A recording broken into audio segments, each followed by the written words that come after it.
You are doing the dishes and you notice that the water in the sink is starting to pool.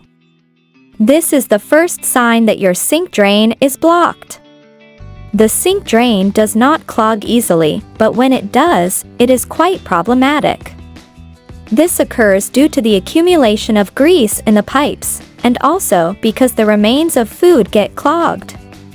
You may think that you never pour grease down the drain, but the reality is that most liquids that go down the drain have at least a little bit of grease in them, causing it to build up and harden over time.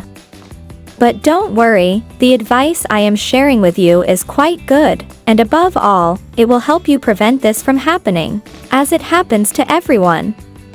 Welcome to Jennifer's Tips. This tip that I am sharing with you today is very easy and fast, and you can do it at home without having to call a plumber or use any chemical products. The first thing we are going to do is take approximately 1 ell of water in a pot or pan and bring it to a boil. While the water is boiling, let's use a very large spoonful of coarse salt and put it in the drain of your sink. This process can be done in any pipe in the house, including the bathroom or the washing area. Kitchen salt eliminates the bad smell from the pipes, and it is very cheap and easy to obtain, so you don't have to worry anymore. After pouring the salt down the pipe drain, move it around for a few seconds with your fingers. Let it rest for 1 minute so that the salt can settle in the pipe. Now take the boiled water and slowly pour it down the drain until it drains.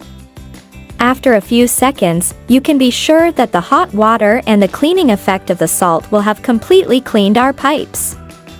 Finally, check that our pipe is completely clean. This has been our tip for today, and I hope you found it helpful.